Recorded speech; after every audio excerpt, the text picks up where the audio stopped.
दोस्तों, जब भी मैं बलूचिस्तान के बारे में पढ़ाता हूं, खुद भी पढ़ता हूं, तो मुझे याद आती है धुरंधर फिल्म की। इसमें बलौच के कई सारे डायलॉग्स भरे हुए हैं। बलूचिस्तान अब अपने लिबरेशन की तैयारी पूरी कर चुका है। इंडिपेंडेंस को वो अनाउंस कर चुका है। 11 अगस्त 2026 को वो अपना इंडिपेंडेंस डे मनाने के लिए जा रहा है, स्वतंत्रता दिवस मनाने के लिए जा रहा है। एक्चुअली में भारत का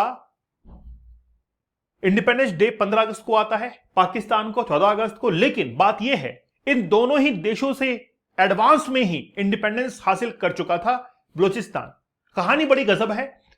स्टोरी जो टाइमलाइन है वो बहुत बहुत जबरदस्त है। आप ध्यान से सुनिएगा कि किस तरीके से मोहम्मद अली जिन्ना ने ही पैरवी की थी कि हम बलूचिस्तान को as a new state, new country जो है वो रिकॉग्नाइज करेंगे। लेकिन उसके बाद में जिन्ना पलट गया, साथ देना छोड़ दिया। बड़ा विस्तार से बात करते हैं। 11 अगस्त को इंडिपेंडेंस डे मनाने के लिए जा रहा है बलूचिस्तान। लेकिन बात यह है, पाकिस्तान आखिरकार चुप क्यों है? जब बलूचिस्तान ने सब कुछ इतना अनाउंस कर दिया तो भी पाकिस्तान इतना चुप क्यों है, उसके बारे में हम लोग बड़ा विस्तार से देखते हैं। पहले हम लोग एक समराइज, एक कंटेंट ले लेते हैं। सबसे पहली बात है, एक टर्म यूज की गई है सेल्फ प्रोक्लेम्ड, मतलब किसी ने अनाउंस नहीं किया है, खुद ने ही खुद की आजादी को अनाउंस कर दिया है। मैं एग्जाम्पल कॉन्टेक्स्ट पे लेना चाहूंगा कैलाशा, एक देश, माफ कीजिएगा देश नहीं, एक साधु का जो कि भगोड़ा था, उसने एक देश घोषित कर दिया कैलाशा। अब खुद का ही सेल्फ प्रोक्लेम्ड तो था वो, किसी ने कोई कंट्री रिकॉग्नाइज नहीं किया था। क्योंकि अगर कंट्री रिकॉग्नाइज होगा तो उसको 4 शर्तों का पूरा करना जरूरी है। पहला शर्त यह है कि उसके पास में खुद की ज्योग्राफिकल बाउंड्रीज होनी चाहिए। दूसरा है कि उसके पास में पॉपुलेशन होनी चाहिए। तीसरी, उसकी गवर्नमेंट रन करनी चाहिए। और चौथी शर्त यह है कि उसके पास में सॉवरेनिटी होनी चाहिए। अगर ये 4 शर्त पूरी होती है तो बलूचिस्तान भी एक देश जो है वो आगे आने वाले समय में बन जाएगा। ठीक है, भारत भी ऐसा ही बना, पाकिस्तान भी ऐसे ही बना, हर स्टेट पूरे विश्व में यही अवधारणा चलती है। तिब्बत क्यों नहीं बन पाया? तिब्बत आप देख सकते हैं कि जो दलाई लामा है वो भारत के अंदर है, लेकिन फिर भी एक Tibet as a country recognise नहीं होता है, क्योंकि इनमें से कई शर्तें पूरी नहीं हो रही है ना। ज्योग्राफिकल लैंड को पूरी तरीके से चाइना ने कैप्चर किया हुआ है, वो अलग विषय है। तो सेल्फ प्रोक्लेम्ड है, खुद ने ही घोषित किया है रिपब्लिक ऑफ बलूचिस्तान। और 11 अगस्त को इन्होंने डिक्लेयर कर दिया कि हम लोग इंडिपेंडेंस डे सेलिब्रेट करेंगे। और बात यह है कि इस ओकेजन पर बलूचिस्तान के जो लोग हैं पूरे वर्ल्ड वाइड, वो क्या करने वाले हैं, इसको सेलिब्रेट करने वाले हैं। और बलूचिस्तान अपने आप को एक सॉवरेन ब्लॉच जो है कहलाने को तैयार है। सॉवरेन क्या होता है?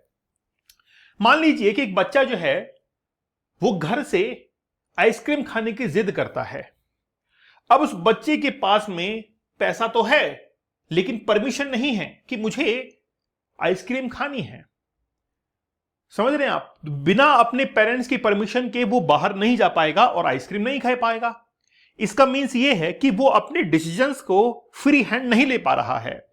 अगर कोई भी कंट्री, अगर कोई भी व्यक्ति अपने डिसीजंस को बिल्कुल फ्री हैंड ले पाता है विदाउट एनी एक्सटर्नल प्रेशर, तो हम लोग कहेंगे कि वो सॉवरेन है। ऐसा ही देश के साथ में होता है कि कोई भी देश अपने डिसीजंस को इंडिपेंडेंट तरीके से लेता है विदाउट एनी एक्सटर्नल प्रेशर, उसको हम लोग कहते हैं सॉवरेन है। तो बलूचिस्तान आज खुद को सॉवरेन कह रहा है कि हम एक सॉवरेन कंट्री बनने के लिए जा रहे हैं। पाकिस्तान का कोई हमारे ऊपर प्रेशर नहीं है और पाकिस्तान के कोई भी रूल्स एंड रेगुलेशन हमारे ऊपर लागू नहीं होते हैं। इस बात को कौन कह रहा है? बलूचिस्तान कह रहा है। अब बात ध्यान से सुनिएगा।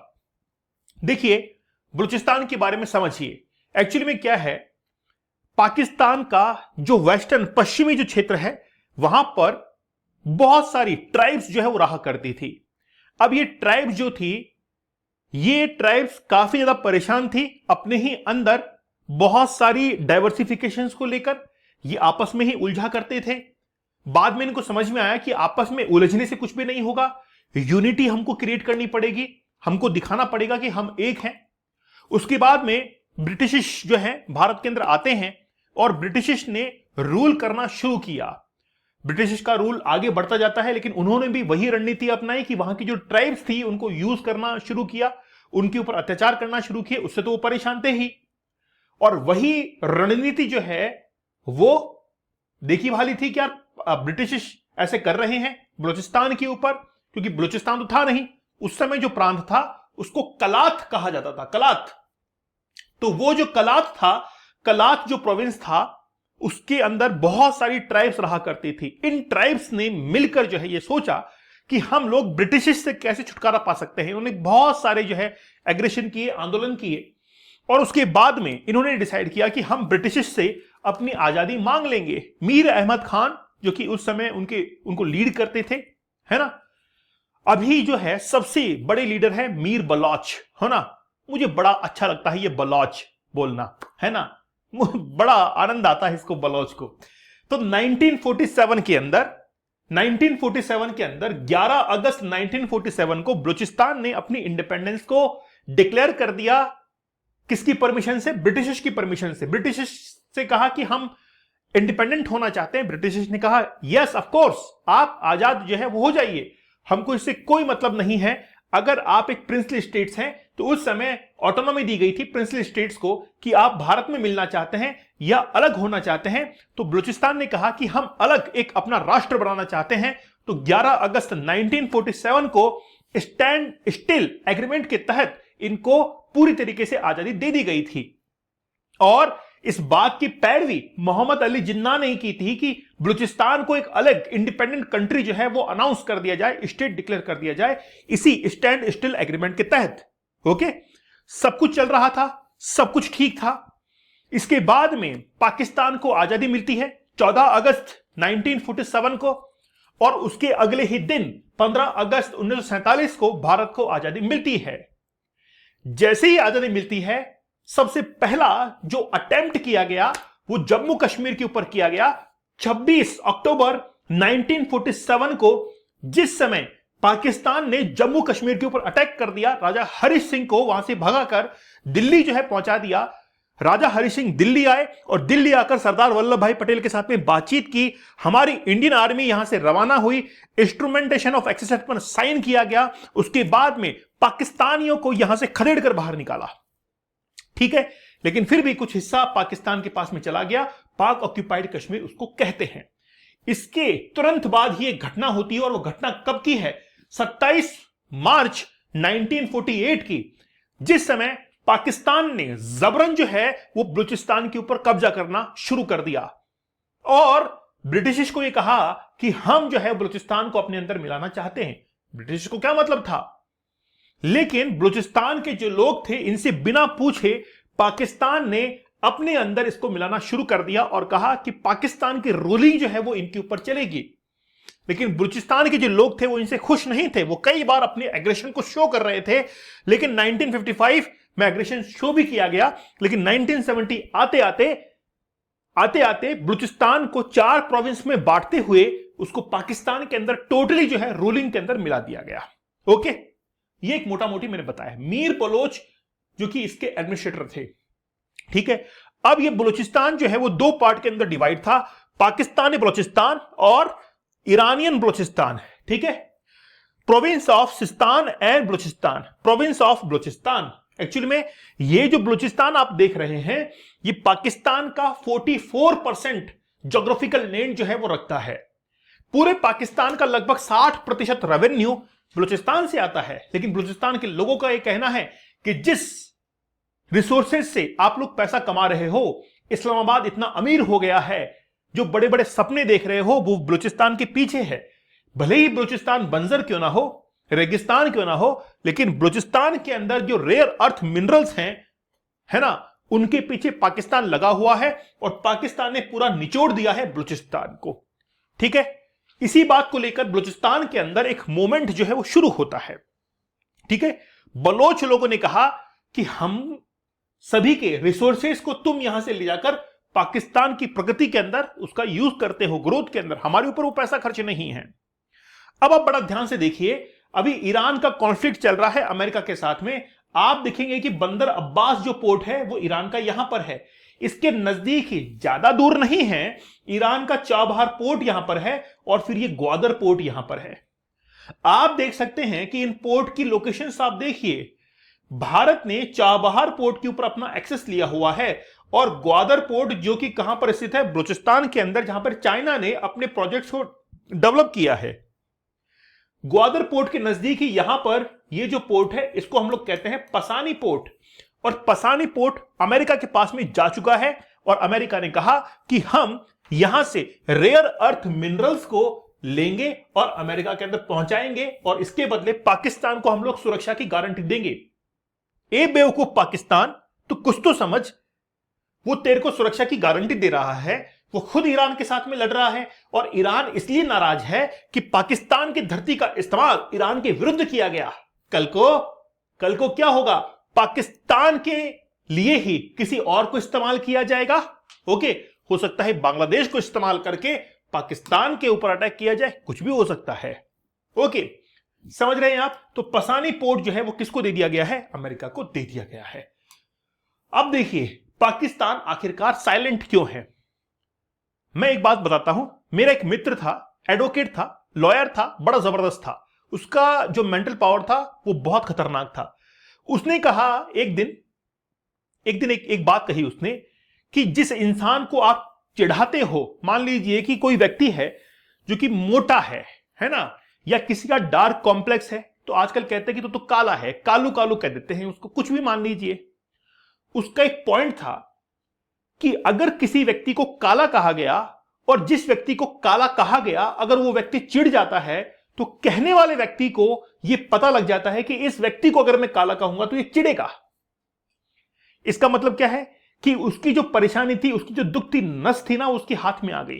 अब वो बार बार उसको कालू कहेगा ना, क्योंकि उसको पता है चिढ़ता है ये। अगर उसको कोई फर्क नहीं पड़ेगा तो कहना बंद कर देगा थोड़ी देर बाद में अपने आप। यहां पर ऐसा ही है। पाकिस्तान साइलेंट क्यों है समझ गए होंगे आप। अगर पाकिस्तान ने कोई भी जवाब दिया तो ये समझ जाएंगे बलूचिस्तानी कि यार पाकिस्तान कंसर्न में है, टेंशन में है, कुछ भी नहीं कर रहा पाकिस्तान, चुपचाप बैठा हुआ है। कोई एग्रीमेंट, कुछ भी नहीं, कोई डिक्लेरेशन नहीं, कोई स्टेटमेंट नहीं। जबकि बलूचिस्तान ने क्या किया अभी रिसेंटली, मतलब जो मीर बलोच है उसने क्या किया कि एक डिक्लेरेशन, नोटिफिकेशन जारी किया कि हम लोग 11 अगस्त को इंडिपेंडेंस डे सेलिब्रेट करने के लिए जा रहे हैं। पाकिस्तान इसके ऊपर साइलेंट है, लेकिन वो क्यों नहीं कर रहा है। वही बात कि one possible explanation is that Islamabad may be trying to avoid giving greater visibility. Avoid कर रहा है पाकिस्तान कि हम लोग इसको रिकॉग्नाइज नहीं कर रहे हैं। भाई तुम कर रहे हो ना, चलता है हर देश के अंदर, तुम भी कर रहे हो, हम इसको नहीं मानते हैं, चुपचाप बैठे रहो। तो पाकिस्तान इसको अलग तरीके से ट्रीट कर रहा है ना। पाकिस्तान इसको अलग तरीके से ट्रीट कर रहा है। What Pakistan silence does not mean, मतलब पाकिस्तान की खामोशी ये नहीं है कि बलूचिस्तान कुछ भी कर लेगा, ये भी नहीं है, ये ध्यान रखना कि बलूचिस्तान कुछ भी कर लेगा। अब मैं इसके पीछे की बिहाइंड द स्टोरी आपको समझाता हूं। एक्चुअली में क्या है, पाकिस्तान के अंदर एक ट्रेन हाईजैक हुई थी, जफर एक्सप्रेस को हाईजैक जो किया गया वो बीएलए के द्वारा किया गया, बलूचिस्तान लिबरेशन आर्मी। अब पाकिस्तान के अंदर यह है पाकिस्तान और यह है बलूचिस्तान, ठीक है। पाकिस्तान से बलूचिस्तान को आजाद करवाने के लिए बीएलए ही जो है काम कर रहा है, बलूचिस्तान लिबरेशन आर्मी काम कर रही है। तो जफर एक्सप्रेस को हाईजैक किया गया बीएलए के द्वारा और पाकिस्तान को यह लगता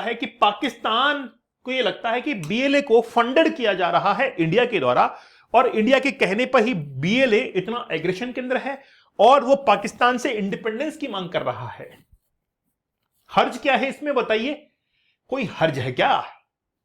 आप मुझे बताइए कि अगर मेरे ऊपर कोई दुश्मन हमला करेगा तो मैं क्या करूंगा? प्यार मोहब्बत करूंगा उसके साथ में, मैं भी अपनी रणनीतियां तैयार करूंगा। हमको करना भी ऐसा ही चाहिए, चाणक्य नीति अपनानी ही चाहिए ना। तो भारत ने क्या किया है ना, ऑन स्टेटमेंट नहीं है, पाकिस्तान को यह लगता है कि बीएलए को भड़काया जा रहा है। एक बार पाकिस्तान बीएलए के अंदर मशगूल हो गया, मैं आपको दोनों सिनेरियो बता देता हूं अब कि बलूचिस्तान लिबरेशन आर्मी ने 11 अगस्त को घोषित कर दिया है कि वो इंडिपेंडेंस डे सेलिब्रेट करेंगे ना। पाकिस्तान कहां बिजी है? यहां पर बिजी है। अब उधर चल रहा है पीओके का मामला, पीओके के अंदर डिस्टरबेंस क्रिएट है। पाकिस्तान जब इधर लगा हुआ होगा उधर से पीओके निकल जाएगा, कह नहीं रहे हैं हम, है ना। हो सकता है ऐसा 2028 से पहले मुबारक हो, पीओके आने वाला है ना। एडवांस में आप सेलिब्रेट कर सकते हैं, है ना, कर सकते हैं, कोई मनाही नहीं है। इतना तो कॉन्फिडेंस हम लोग रखते ही हैं। ओके, इतना तो कॉन्फिडेंस हम लोग रखते हैं। तो ये कहानी है पूरी। तो बीएलए ने क्या किया है, अपना इंडिपेंडेंस डे अब घोषित कर दिया है। दोस्तों 50 डेज का हार्ड चैलेंज बड़ा जबरदस्त है, आप लोग उसको जरूर ज्वाइन कीजिएगा। मेरा तो ये कहना है, challenge can change your life. चुनौतियां ही जीवन को बदल सकती है। 75 डेज का हार्ड चैलेंज और 100 डेज का हार्ड चैलेंज भी बड़ा जबरदस्त है। दीपक इंदौरा ऑफिशियल टेलीग्राम चैनल पर जरूर ज्वाइन कर लीजिएगा। तो मिलते हैं आप लोगों से नेक्स्ट सेशन के अंदर। तब तक धन्यवाद, थैंक यू, जय हिंद।